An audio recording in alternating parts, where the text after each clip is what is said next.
இந்த நபரு கடலுக்கடியில எதையோ பார்த்துட்டு பயங்கர ஷாக் ஆயிடுறாரு. அது என்னன்னா மிகப்பெரிய சங்கிலியை போட்டு எதையோ கட்டி போட்டு வச்சிருக்காங்க. அப்படியே அவரு பாத்துக்கிட்டே இருக்காரு. பார்த்தா ஒரு செயின் கிடையாது, ஏகப்பட்ட ராட்சத செயின்களை போட்டு எதையோ கட்டி வச்சிருக்காங்க. அதனால அவரு பயந்து போய் உடனே நீந்தி தண்ணி கடியில இருந்து மேல வந்துடுறாரு. வந்து பார்த்தா அங்க ஒரு ராட்சத அலை இவரு இருக்கிற இடத்தை நோக்கி வருது. அதனால உடனே அவருடைய கழுதை என்ன பண்ணுதுன்னா அதோடைய முழு சக்தியையும் பயன்படுத்தி அவரு தூக்கிக்கிட்டு அப்படியே பறந்து அந்த அலையில இருந்து காப்பாத்தி அவரை வெளியில கூட்டிட்டு வந்துடுது. மேல வந்ததுக்கு அப்புறம் அவருடைய கழுதையும் அவரும் சேர்ந்து அவருடைய நினைஞ்சு போன துணி அப்படியே புளியறாங்க. அதுக்கப்புறம் அவர் அப்படியே திரும்பி பாக்குறாரு. பார்த்தா அங்க ஒரு பெரிய மலையே செயின்ல கட்டி போட்டு வச்சிருக்காங்க. அதை பாக்குறதுக்கு ஒரு சின்ன ஐலாண்டு மாதிரி இருக்குது. இவங்க அதை விட்டு பாத்துக்கிட்டே இருக்காங்க. பார்த்தா அதுல ஒரு பெரிய கண்ணு இருக்குது. அப்புறம் நான் அவங்களுக்கே புரியுது அது மலையெல்லாம் கிடையாது, அது ஒரு மிகப்பெரிய திமிங்கலம்னு சொல்லிட்டு அதோடைய கண்ணுல இருந்து வேற தனக்கு உதவி பண்ண சொல்லி கண்ணீர் வடிது. அதை பார்த்த உடனே நம்ம ஹீரோக்கு ரொம்ப கவலையா போயிடுது. அதனால நம்ம எப்படியாவது அந்த திமிங்கலத்துக்கு உதவி பண்ணணும்னு சொல்லிட்டு யோசிக்கிறாரு. அவர் யோசிச்சுக்கிட்டே இருக்கும்போது அவர் தண்ணியில நனைஞ்சிருந்ததுனால அவருக்கு திடீர்னு தும்மல் வந்துடுது. அதுக்கப்புறம் அவருக்கு ஒரு புது ஐடியா வருது.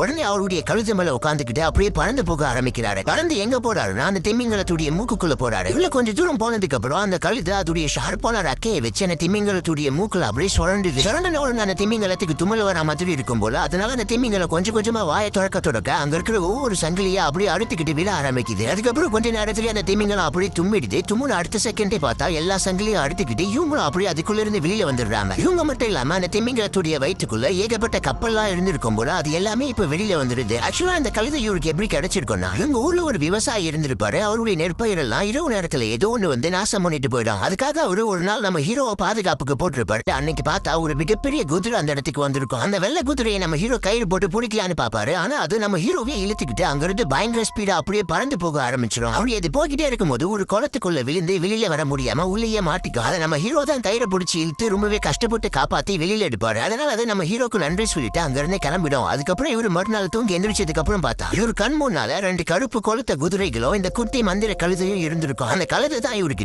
நீ நைட் அந்த குதிரையை காப்பாத்தினதுக்காக அந்த குதிரை தான் இதெல்லாம் உனக்கு பரிசா கொடுத்துச்சுன்னு சொல்லும்.